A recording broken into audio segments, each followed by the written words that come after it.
the heavy workload, but you and I both know, well-conditioned, and he did tell us that he thrives on being at his peak late in ball games.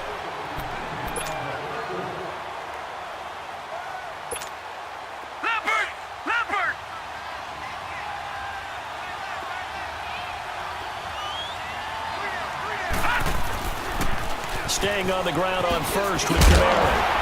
And he's going to get this one down near the 45-yard line. Just a yard on the pickup there, and it'll bring up a 2nd and 9. Offensively with the lead, you want to run the ball, keep the clock going, but you also want to still kind of be in attack mode too, right? So how do you do that and not come back on your heels? Yeah, think about all the practices we've watched where they have that tempo period to go over things just like this, where they describe the scenario, tell you what they're looking for, and make sure that they're still attacking, yet at the same time not going so fast as to leave too much time on the clock.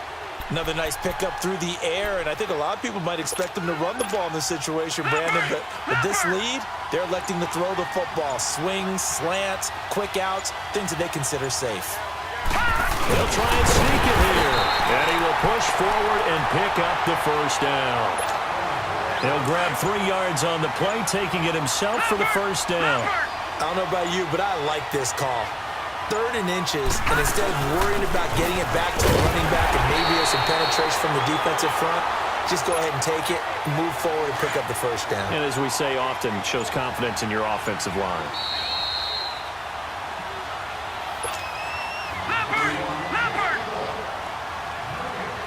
All right, now, lucky 56. Lucky 56.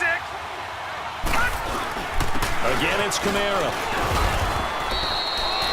Back-to-back 1-yard runs here, so that leaves him with a 3rd down and 8. And whistles, and we're going to have another stoppage of play as they call the timeout on defense with 1:53 left. And the Seahawks on 3rd down. They've had good success, 5 for 8 to this point. This is 3rd and 8. Now Mayfield steps away. He can run for it, and he will. Give him 10 that time, escaping the danger, running with it, and picking up a first down.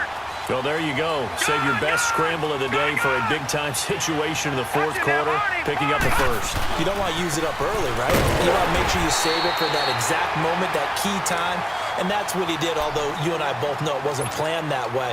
But what a nice job using his eyes, scanning the field, and realizing when it was time to exit the pocket and go. They run it again with Camara. And maybe a measure of revenge there. He's had his way in this one, but this time they get him behind the line.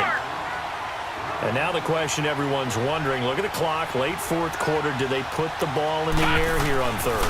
I don't. I run the football. I tell my offensive line, no leakage up front. I don't want my running back hit as I hand the ball off to him. I don't want any type of an issue. But if I am going to throw it, quick throw, out to the perimeter, maybe one of my best receivers running a quick slant or something like that.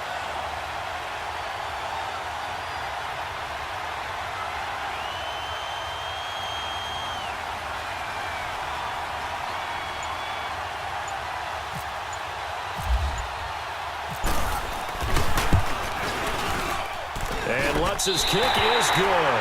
And they will move up by 10 now, 17-7. So barring something extraordinary here in the closing stages, that field goal should just about put this one on ice. Yeah, they've got to find 2 scores. So, we're not going to exactly move it over there yet. It can be done, but boy, it's going to be a little bit of a stretch for them, isn't it? Yeah, they would have to move incredibly quick and have some luck, too.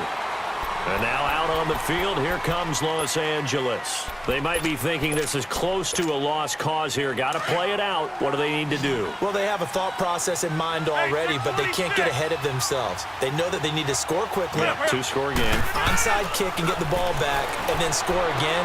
But they can't worry about the last 2 points. The only thing that matters is scoring quickly. Then they'll take it from there. 7 yards on the play, and it'll make it 2nd down. So many times you hear today's NFL described as a space game. Get your best players into space with the football in their hands. That's why sometimes you swing it out to your runner, get him out in the flat, and let him have a chance to make people miss an open field. Now a deep ball there on 2nd down, but it'll wind up incomplete. Tried to go for the big one there on 2nd down. Now they're likely down to their final 2 plays. And you know they've got to keep going for the big shot, right? So defensively, you play what they call top down. nothing behind you. Make everything get completed in front. And now the third down throw incomplete as well. And he can't hang on to it. Nearly picked. He's known for his hands defensively, but instead it just brings up fourth down. Now Rodgers got to have this one. And able to find Garcon. They keep the game alive, at least for the moment, as it's a first down. One crisis averted, but they still need to move hastily. To throw is Rodgers. Now a desperation throw deep downfield. And this is intercepted, and that should do it. It's the Pro Bowl cornerback, Richard Sherman. And a good return here as he takes it up.